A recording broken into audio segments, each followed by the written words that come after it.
Hey guys, welcome back to our channel. So ఈ వీడియోలో మనం ముచ్చట ఏంటిదంటే, పొద్దున్నే లేచిన తర్వాత మనకు అలవాటు ఉంటుంది ఏంటి, లేచిన వెంటనే మనం ఫోన్ పట్టుకుంటాం. ఫస్ట్ ఫోన్ పట్టుకుంటే సోషల్ మీడియా దేంట్లోకి పోయినా మెయిన్గా కనిపించే టాపిక్ ఒకటే, ఐ బొమ్మ రవి అని. అంటే మనోడు చేసింది ఎంతవరకు కరెక్టు, ఎంతవరకు రాంగ్ అనేది మనం మన వేలో డిస్కస్ చేసుకుందాం. ఇప్పుడు ఒక విధంగా చూసుకుంటే మనోడు చేసింది చాలా వరకు కరెక్ట్ అనిపిస్తుంది. ఎందుకు, ఇప్పుడు సపోజ్ మాలాంటి వాళ్ళే ఉన్నాం, మేమున్నాం ఇక్కడ, ఇప్పుడు ఖతర్లో మేమున్నాం. ఇక్కడ ఏదైనా మంచి హీరో సినిమా రిలీజ్ అయిన తర్వాత ఇక మేము అంటే వెళ్దామని చెప్పి మా ఓనర్ని, మేము సినిమాకి వెళ్తాం అని చెప్పి అడుగుతాం. అప్పుడు వాళ్ళు ఏమంటారు, ఈసారి వద్దు, నెక్స్ట్ టైం పోండి, ఇప్పుడు మాకు పని ఉంది అని చెప్పి ఆపేస్తారు. అంత సులువుగా మనకి సినిమాకి వెళ్ళడానికి ఇయ్యరు. ఇప్పుడు నేనే ఈడున్నా, నేను ఇక్కడ నుండి సిటీకి వెళ్ళడానికి తెలియదు ఎప్పుడు ఛాన్స్ దొరుకుతుందా, అంటే పని ఏం లేకపోతే వెళ్ళొచ్చులే, కానీ పని ఉంటే కాంటు అట్లా. ఇప్పుడు కొత్త హీరో సినిమా వచ్చి రిలీజ్ అవుతుంది, మాకు కుదరలేదు, మేము మళ్ళీ పోయేసరికి అక్కడ సినిమా వెళ్ళిపోతుంది. ఇక అట్లా వెళ్ళినప్పుడు అక్కడ సినిమా లేకపోతే నాలంటోడు ఏం చేస్తాడు, వచ్చి నార్మల్గా ఏదైనా ఓటీటీలో చూద్దాం అనుకున్నాం. ఇప్పుడు ఒక సినిమా కోసం నేను ఒక నెట్ఫ్లిక్స్ ఓటీటీ తీసుకుంటా, ఓకే మంచిగా ఉంటుంది. కొన్ని రోజులు అయిన తర్వాత ఇంకో సినిమా వస్తుంది, ఆ సినిమాని తీసుకెళ్ళి ఏం చేస్తారు, ఆహాలోనో వేరే దాంట్లోనే పడేస్తారు. సరే అని చెప్పి దాని సబ్స్క్రిప్షన్ కూడా తీసుకుంటా. ఇట్లా తీసుకుంటా పోతే మనకి అన్నిట్లో లో బడ్జెట్ తీసుకున్నాం, కానీ మినిమం ఒక నెలకు వచ్చేసి ఒక 1000 రూపీస్ పే చేయాల్సిందే. ఇప్పుడు నార్మల్గా మనం ఇండియాలో అంత సంపాదించుకోలేకపోతున్నామని చెప్పి మనం ఇక్కడికి వస్తున్నాం. 1000 రూపీస్ పుక్కిడికి అసలు. ఇక దీనికి ఓటీటీ ప్లాట్ఫామ్లకి మనం 1000 రూపీస్ తగిలెట్టాలంటే అంత సులువుగా మనసు రాదు. అట్లాంటప్పుడు ఏం చేస్తాం, ఇట్లా ఐబొమ్మ సైట్లో అవి ఇవి ఓపెన్ చేసుకొని చూసుకుంటాం. కానీ ఇది మాత్రం వాస్తవం భయ. అంటే ఒక మిడిల్ క్లాస్ మెంటాలిటీ ఉన్న వాళ్ళు ఎవ్వరు కూడా మ్యాక్సిమం ఓటీటీస్ని ప్రిఫర్ చెయ్యరు. వద్దురా భయ్, మనకి ఎందుకు ఇది అనే అనుకుంటారు. అట్లాంటి వాళ్ళందరి కోసం ఐబొమ్మ ఓకే. అంటే క్లీన్ వెబ్సైట్, ఎక్కువ ల్యాగ్ ఏముండదు, సైలెంట్గా నువ్వు డైరెక్ట్ వెళ్ళొచ్చు, మూవీస్ చూసుకోవచ్చు ప్రశాంతంగా, ఎక్కువ డిస్కషన్ ఏముండదు. సో మాలాంటి వాళ్ళ పాయింట్ ఆఫ్ వ్యూలో ఆలోచిస్తే వాడు చేసింది 100% కరెక్ట్ అనిపిస్తుంది. ఇంకో పాయింట్ ఆఫ్ వ్యూలో ఆలోచిస్తే ఏంటి, వీళ్ళు ఇంత కష్టపడి సినిమా తీస్తే దాన్ని సరదాగా ఫ్రీగా వదిలేస్తూ ఉంటే ఇక వాళ్ళకు కూడా మినిమం ఉంటుంది కదా. అంటే ఇప్పుడు వాళ్ళంతా కష్టపడి ఇస్తారు, అన్ని సంవత్సరాలు కష్టపడి సినిమా తీసిన తర్వాత దాన్ని నువ్వు ఫ్రీగా ఒక దాంట్లో దొరుకుతుందంటే వాళ్ళకి ఎంత ఉంటుంది. అంటే వాళ్ళ ఇన్కమ్ ఆగిపోయింది అంటే వాళ్ళు తీసేదే ఇన్కమ్ కోసం ఒక విధంగా చూసుకుంటే. అంటే మనకి ఏదో సేవ చేయాలన్న థాట్ కాదు. ఎవడైనా మ్యాక్సిమం సినిమా తీసేది వాడు ఇన్కమ్ జనరేట్ చేసుకోవడానికి, అంటే మంచి ఇన్కమ్ జనరేట్ చేసుకోవడానికి. ఇక దాన్ని ఆపేసినప్పుడు ఎట్లుంటుంది, సరే ఒకటి కష్టం మీద కొట్టినట్టే ఉంటుంది. ఈ విధంగా ఆలోచించుకుంటే అరే వాడు చేసింది తప్పురా అనిపిస్తుంది. ఇంకా మనోడు కూడా అంటే పెట్టిన వెంటనే ఏం పెట్టట్లేడు కదా, 2 రోజులు ఉన్నాయి కదా, 2 రోజులలో ఎంత కలెక్షన్ రావాలో వచ్చేస్తుంది, మిగిలింది ఆ 2 రోజుల తర్వాత ఎవడైనా చూడాలనుకుంటే ఐబొమ్మలో చూడవచ్చు కదా అని చెప్పి ఇట్లా అంటారు. కానీ ఒకటి మాత్రం వాస్తవం భయ, ఏ మూవీనైనా కానీ మనం ఫోన్లో చూసేదానికంటే టీవీలో చూసేదానికంటే థియేటర్లో ఎక్స్పీరియన్స్ చేసేది అది వేరే ఉంటుంది, అవునా కదా? ఇది మాత్రం పక్కా.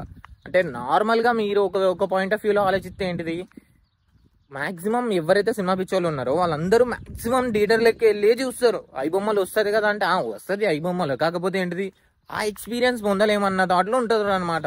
సో మా పాయింట్ ఆఫ్ వ్యూలో ఆలోచించుకుంటే ఏంటిది, గల్ఫ్ దేశాలలో ఇటు బయట దేశాల్లో ఉన్న వాళ్ళందరికీ ఏమనిపిస్తుంది అంటే ఐబొమ్మ ఈజ్ బెస్ట్ ఆప్షన్ అనిపిస్తుంది.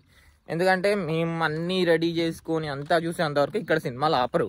ఎందుకంటే ఇక్కడ తెలుగు సినిమాలకి అంత వాల్యూ లేదు. అంటే నార్మల్గా చెప్తున్నా, అసలు నార్మల్ మన కోసం వెయ్యడమే పెద్ద గ్రేట్ అనుకోవాలా. ఎందుకంటే చాలామంది పోరు కూడా ఇక్కడ సినిమాస్కి. ఎందుకు ఇప్పుడు వచ్చే వీళ్ళ మార్వల్స్ ఇవి ఉంటాయా, ఇవే ఎక్కువ నడుస్తాయి. తెలుగు సినిమా ఎక్కువ వారం పెడతాడు భయ్య, వారం తర్వాత పక్కా తీసేస్తాడు, ఎక్కువ ఉండనియాడు అన్నమాట.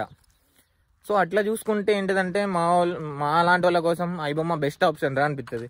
ఎందుకు, ఈ ఓటీటీలు ఇవన్నీ మనం చేయాలంటే కాంట్ కదా.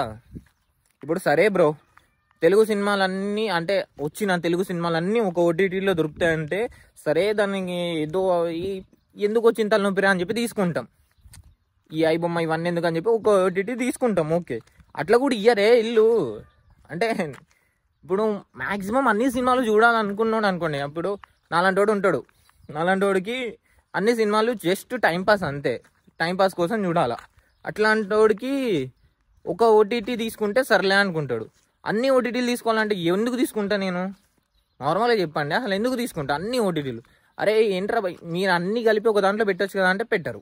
ఇప్పుడు నా పాయింట్ ఆఫ్ వ్యూలో నేను చెప్తా, నాకైతే కరెక్ట్ అనిపిస్తుంది భయ. ఎందుకు చెప్పనా, నాలాంటి వాడు ఏంటిది అంటే ఇప్పుడు నేను ఎవడి ఫ్యాను కాదు, అంటే ఏ హీరో ఫ్యాన్ కాదు. ఏ హీరో సినిమా వచ్చినా మనకు ఫరక్ పడదు అనమాట. అంటే ఏ హీరో అంటే చింపేసుకుంటా కోసేసుకుంటా అంత ప్రేమ లేదు మనకి.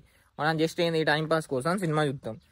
అట్లాంటప్పుడు ఇప్పుడు నేను ఇక్కడ గల్ఫ్లో ఉన్నా నాకేంటిది థియేటర్స్కి వెళ్ళి చూడాలా అన్న థాట్ ఉండదు.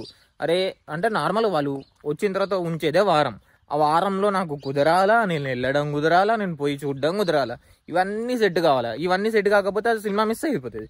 ఆడ మిస్ అయిపోయినాక ఇక నేను ఏం చేస్తా, ఐబొమ్మలో కొత్త. సో ఆ విధంగా చూసుకుంటే నాలాంటి వాళ్ళ కోసం ఏంటిది iBomma is the best option.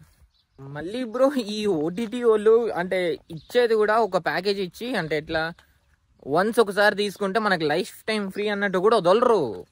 అట్లా వదిలితే ఎట్లా, మళ్ళీ చాలా ఇబ్బంది కదా. ఇప్పుడు సర్లే మనం ఒక సర్టన్ అమౌంట్ సెట్ చేసి ఒకసారి తీసుకుంటారా బాయ్ మీకు లైఫ్ టైం ఫ్రీ అన్నారు అనుకోండి, అట్లా కూడా తీసుకుంటాం మనం. సర్లే చూడవచ్చు కదా సినిమాలు, అట్లా కూడా ఇయ్యరు. వీళ్ళకి నెల వేయాల్సిందే అనమాట. నెల మన దగ్గర తీసేసుకోవాల్సిందే, కట్ చేయాల్సిందే. ఇట్లా నెల అంటే మనకి ఏంటి బ్రో, ఇప్పుడు నార్మల్ చెప్తాను, అట్లా అయితే మనం ఎక్కువ అమౌంట్ అవుతుంది కదా, అప్పుడు మనకు అర్థమైపోతుంది అరే మనం ఇంత పోతానమా అని. అందుకని చెప్పి అట్లా ఇయ్యరు. నెల అనుకో 1000 కదా, ఓ 200 కదా, 300 కదా అన్నట్టు సరదాగా వదులుతూ ఉంటాం. దాన్ని ఒకసారి క్యాలిక్యులేట్ చేసుకుంటే అరే మనం ఇంతగానో వదిలేసినామా అనిపిస్తుంది. అందుకే నాకు ఈ ఓటీటీలో కూడా నాకు నచ్చని ఇది ఒకటే, అంటే పేమెంట్ని మంత్లీ పెడతాడు. అరే అట్లా కాదురా బాయ్, నువ్వు ఇయర్లీ వన్స్ పెట్టా అంటే అట్లా కూడా పెట్టాడు, మంత్లీనే. నేను చూసిన ఛాన్సార్లు చూసిన. ఇప్పుడు నార్మల్గా ఇప్పుడు ఐబొమ్మ అయిపోయిన తర్వాత మన పరిస్థితి ఏంటిది, మనం ఏదో ఒక ఓటీటీ తీసుకోవాల్సిందే. ఇప్పుడు తప్పదు, ఏదో సినిమాలు చూడాలంటే టైంపాస్ గడవాలంటే ఏదో ఒక ఓటీటీ తీసుకోవాల్సిందే. సో ఇప్పుడు నేను నార్మల్గా నెట్ఫ్లిక్స్ తీసుకున్నా, ఓకే. ఒక నెల తీసుకొని ఆపేద్దామని అనుకున్నా, పే చేసిన అంతా అయిపోయింది, నేను నడుస్తుంది మంచిగా. 2వ నెల స్టార్ట్ అయింది, నేను మర్చిపోయినా. ఆ పేయింగ్ డేట్ వచ్చేసరికి నేను మర్చిపోయినా. అరే ఇదొకటి ఉంది, ఇదొకటి కట్ అవుతుంది అని పట్టని కోసిపడదొప్పిండు. ఇట్లా ఉంటాయి భయ. ఇట్లా మనం వదిలేసుకుంటా పోలేం, సరదాగా వదిలేయలేం అన్నమాట. ఎందుకంటే కనబడకుండా మన శాలరీలు సగం అంటే ఒక 20% ఇవే తినిస్తూ ఉంటాయి. సో ఇదనమాట. మనం ఐబొమ్మ రవి గురించి పక్కాగా మాట్లాడుకోవాలంటే ఆ మనిషి గురించి మనకు తెలియదు భయ. ఒకరి గురించి మనకి 100% తెలియనప్పుడు మనం ఆయన గురించి ఆ మంచోడు చెడ్డోడు మనకి నచ్చింది క్రియేట్ చేయడం కాదు. అంటే ఆ మెంటల్ ప్రెజర్లో ఉన్నాడు, ఒక్కడే ఉన్నాడు, ఇవన్నీ ఏమో అంటే నిజంగా ఉన్నాడేమో మనకు తెలియదులే, కానీ మనకు తెలియనప్పుడు మనం మాట్లాడుకోవడమే బెటర్. నేను చాలా వీడియోలలో చూసినప్పుడు ఏమనిపించింది, ఒంటరిగా ఉన్నాడు, ఏం చేయాలో తెలియక అలా చేసిండు. వాడు కాల్ లిస్ట్లో మొత్తం చూస్తే ఓన్లీ స్విగ్గీ జొమాటో వీళ్ళయే ఉన్నాయి, ఇంకెవరీ లేవు. ఫుడ్ డెలివరీ యాప్లో ఉన్నాయి. అంటే ప్రపంచంతో మొత్తానికి కట్ అయిపోయిండు, ఒంటరిగా జీవితాన్ని గడిపిండు. ఇవన్నీ విన్నాం, ఇవన్నీ మాట్లాడవచ్చు మనం. కాకపోతే మనకి దాని గురించి 100% తెలియనప్పుడు మనం మాట్లాడితే అది మనం చేసి బిగ్గెస్ట్ మిస్టేక్ అవుతుంది. అందుకని చెప్పి నేను ఆయన గురించి ఎక్కువ డిస్కస్ చేయట్లేదు. అంటే ఓకే ఐబొమ్మ క్లోజ్ అవ్వడం వల్ల ఎంతమందికి లాస్ ఉంది, ఎంతమందికి లాభం ఉంది అనేది ఈ టాపిక్ మీద మనం డిస్కస్ చేసినాం అన్నమాట ఇప్పుడు. సో ఇదన్నమాట ముచ్చట. నా పాయింట్ ఆఫ్ వ్యూలో ఆలోచించుకుంటే ఐబొమ్మ తీసేయడం నా వరకైతే కొంచెం బాధగానే ఉంది. అయ్యో ఎందుకైనా తీసేసిండ్రా, నేను ప్రశాంతంగా దాన్ని మూవీస్ చూసుకుంటే టైంపాస్ అయిపోయేది అన్న థాట్లో ఉంది. నా పాయింట్ ఆఫ్ వ్యూ అయితే ఇది. మీ పాయింట్ ఆఫ్ వ్యూ ఏంటిది, మీకేం కరెక్ట్ అనిపిస్తుందో కామెంట్లలో పెట్టండి తొందరగా. వీడియో నచ్చినట్టయితే లైక్ కొట్టేసేయండి. ఇంకా మన ఛానల్ కొత్తగా వచ్చి ఉంటే సబ్స్క్రైబ్ కొట్టేయండి. మరొక ఇంట్రెస్టింగ్ వీడియోతో నెక్స్ట్ మళ్ళీ కలుద్దాం. అప్పటి వరకు బాయ్ బాయ్.